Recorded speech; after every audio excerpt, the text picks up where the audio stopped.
कहीं दूर यात्रा पर जाना होता है तो रेल ही उसकी सबसे पहली पसंद होती है, उसकी प्राथमिकता होती है। आज ओडिशा के रेल डेवलपमेंट के लिए और भी कई बड़े कार्य हुए हैं। पुरी और कटक रेलवे स्टेशनों के आधुनिकीकरण का शिलान्यास हो, रेल लाइनों के दोहरीकरण का काम हो, या ओडिशा में रेलवे लाइन के 100% विद्युतीकरण के लक्ष्य की प्राप्ति हो। मैं इन सभी के लिए ओडिशा के लोगों को बहुत बहुत बधाई देता हूं। साथियों, ये समय आजादी के अमृत काल का समय है। भारत की एकता को और मजबूत करने का समय है। जितनी ज्यादा एकता होगी, भारत का सामूहिक सामर्थ्य उतना ही ज्यादा शिखर पर पहुंचेगा। ये वंदे भारत ट्रेनें इस भावना का भी प्रतिबिंब है।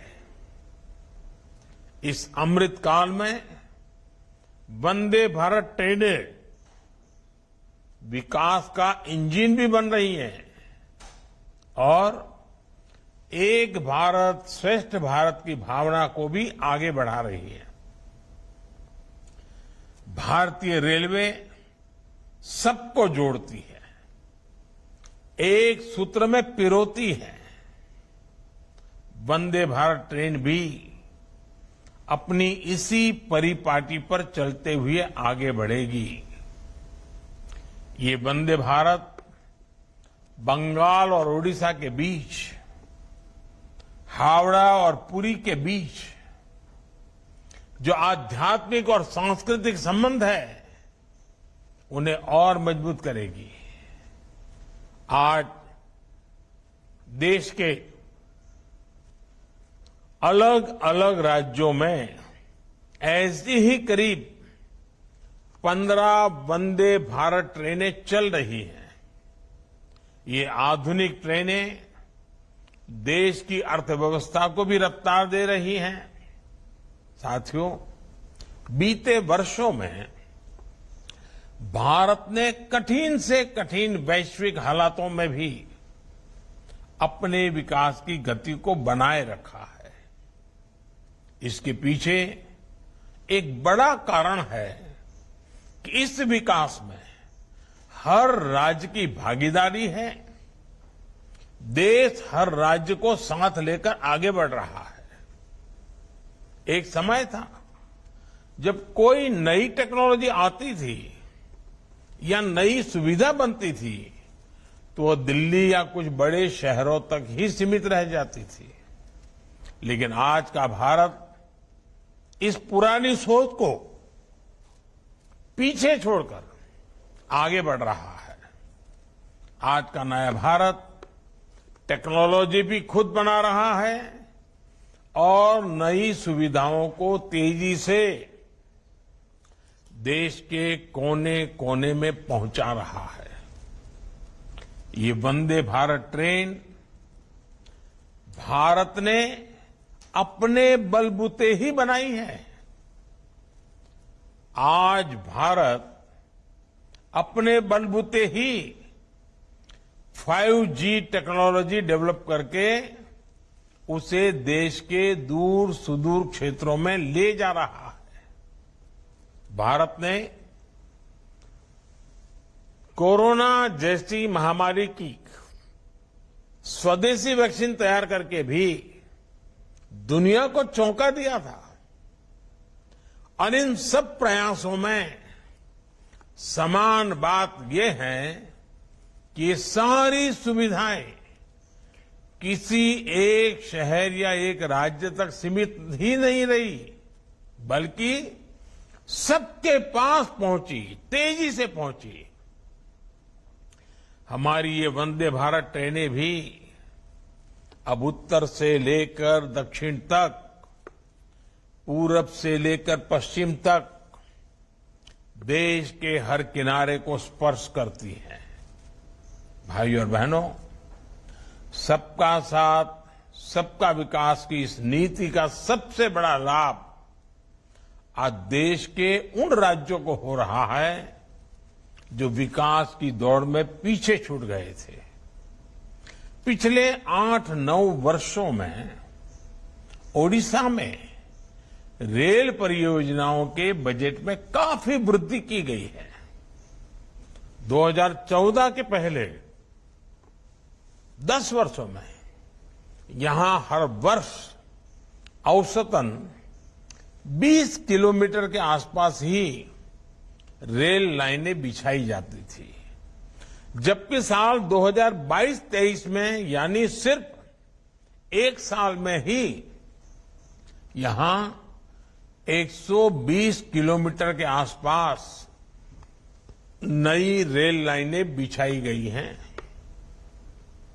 2014 के पहले 10 वर्षों में यहां ओडिशा में 20 किलोमीटर से भी कम लाइनों का दोहरीकरण होता था। पिछले साल ये आंकड़ा भी बढ़कर 300 किलोमीटर के आसपास पहुंच गया है।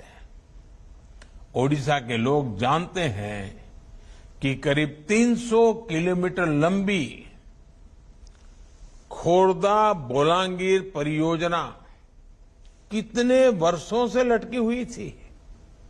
आज इस परियोजना पर भी बहुत तेजी से काम चल रहा है।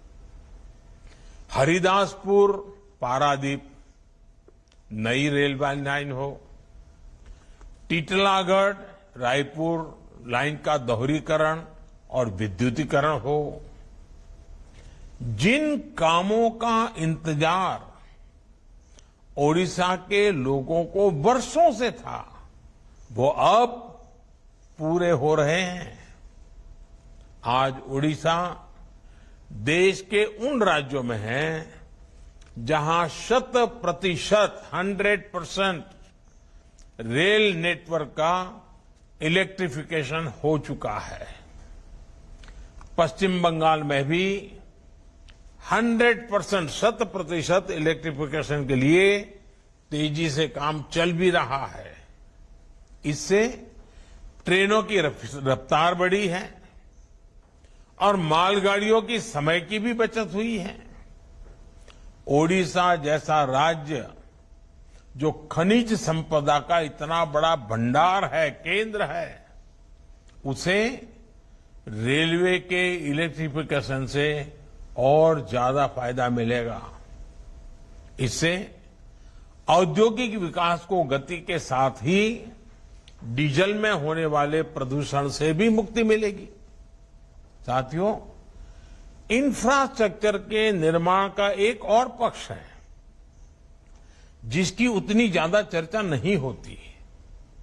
इंफ्रास्ट्रक्चर से लोगों का सिर्फ जीवन ही आसान नहीं होता, बल्कि ये समाज को भी सशक्त करता है। जहां इंफ्रास्ट्रक्चर का अभाव होता है, वहां लोगों का विकास भी पिछड़ जाता है। जहां इंफ्रास्ट्रक्चर का विकास होता है, वहां लोगों का विकास भी तेजी से होता है। आप भी जानते हैं कि पीएम सौभाग्य योजना के तहत भारत सरकार ने 2.5 करोड़ से ज्यादा घरों को मुफ्त बिजली कनेक्शन दिया है। इसमें उड़ीसा के करीब 25 लाख और बंगाल के 7.25 लाख घर भी शामिल है। अब आप सोचिए, अगर ये एक योजना नहीं शुरू हुई होती तो क्या होता। 21वीं सदी में आज भी 2.5 करोड़ घरों के बच्चे अंधेरे में पढ़ने के लिए, अंधेरे में जीने के लिए मजबूर रहते। वो परिवार मॉडर्न कनेक्टिविटी और उन सभी सुविधाओं से कटे रहते जो बिजली आने पर मिलती है। साथियों, आज हम एयरपोर्ट्स की संख्या 75 से बढ़कर करीब 150 हो जाने की बात करते हैं। ये भारत की एक बड़ी उपलब्धि है, लेकिन इसके पीछे जो सोच है वो इसे और बड़ा बना देती है। आज वो व्यक्ति भी हवाई जहाज में यात्रा कर सकता है जिसके लिए ये कभी जीवन का सबसे बड़ा सपना था। आपने सोशल मीडिया पर ऐसी कितनी ही तस्वीरें देखी होगी जिसमें देश के साधारण नागरिक एयरपोर्ट के अपने अनुभव साझा कर रहे हैं। जब उनके बेटे या बेटी उन्हें पहली बार हवाई जहाज की यात्रा कराते हैं, उस खुशी की कोई तुलना नहीं हो सकती। साथियों, इंफ्रास्ट्रक्चर से जुड़ी भारत की ये उपलब्धियां भी आज अध्ययन का विषय है। जब हम इंफ्रास्ट्रक्चर निर्माण के लिए 10 लाख करोड़ रुपए तय करते हैं, इससे लाखों रोजगार भी बनते हैं। जब हम किसी क्षेत्र को रेल और हाईवे जैसी कनेक्टिविटी से जोड़ते हैं तो इसका असर सिर्फ यात्रा की सुविधा तक सीमित नहीं रहता। ये किसानों और उद्यमियों को नए बाजार से जोड़ता है, ये पर्यटकों को टूरिस्ट प्लेस से जोड़ता है, ये छात्रों को उनकी पसंद के कॉलेज से जोड़ता है। इसी सोच के साथ आज भारत आधुनिक इंफ्रास्ट्रक्चर पर रिकॉर्ड निवेश कर रहा है। साथियों, आज देश जन सेवा ही प्रभु सेवा की सांस्कृतिक सोच से आगे बढ़ रहा है। हमारी आध्यात्मिक व्यवस्था ने सदियों से इस विचार को पोषित किया है। पुरी जैसे तीर्थ, जगन्नाथ मंदिर जैसे पवित्र स्थान इसके केंद्र रहे हैं। भगवान जगन्नाथ के महाप्रसाद से सदियों से कितने ही गरीबों को भोजन मिलता रहा है। इसी भावना के साथ आज देश प्रधानमंत्री गरीब कल्याण योजना चला रहा है। 80 करोड़ लोगों को मुफ्त राशन दे रहा है। आज किसी गरीब को इलाज की जरूरत होती है तो आयुष्मान कार्ड के जरिए 5 लाख तक मुफ्त इलाज उसे मिलता है। करोड़ों गरीबों को प्रधानमंत्री आवास योजना के तहत पक्के मकान मिले हैं। घर में उज्ज्वला का गैस सिलेंडर हो या जल जीवन मिशन के तहत पानी की सप्लाई हो, आज गरीब को भी वो सब मौलिक सुविधाएं मिल रही हैं जिनके लिए उसे पहले बरसों इंतजार करना पड़ता था। साथियों, भारत के तेज विकास के लिए भारत के राज्यों का संतुलित विकास भी उतना ही आवश्यक है।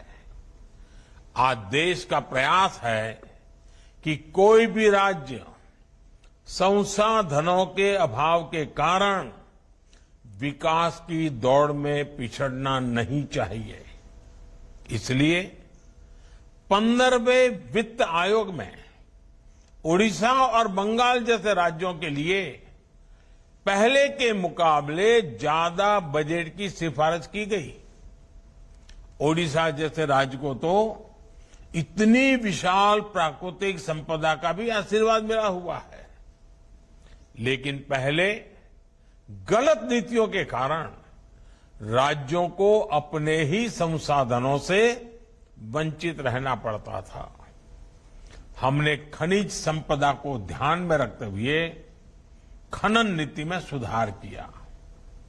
इससे आज खनिज संपदा वाले सभी राज्यों के राजस्व में काफी वृद्धि हुई है। जीएसटी आने के बाद टैक्स से होने वाली आमदनी भी काफी बढ़ गई है। ये संसाधन आज राज्य के विकास के लिए काम आ रहे हैं, गांव गरीब की सेवा में काम आ रहे हैं। ओडिशा प्राकृतिक आपदाओं का सफलता से मुकाबला कर सके, इस पर भी केंद्र सरकार का पूरा ध्यान है। हमारी सरकार ने ओडिशा को आपदा प्रबंधन और एनडीआरएफ के लिए 8,000 करोड़ रुपए से ज्यादा की राशि दी है। इससे साइक्लोन के दौरान जन और धन दोनों की सुरक्षा में मदद मिली है।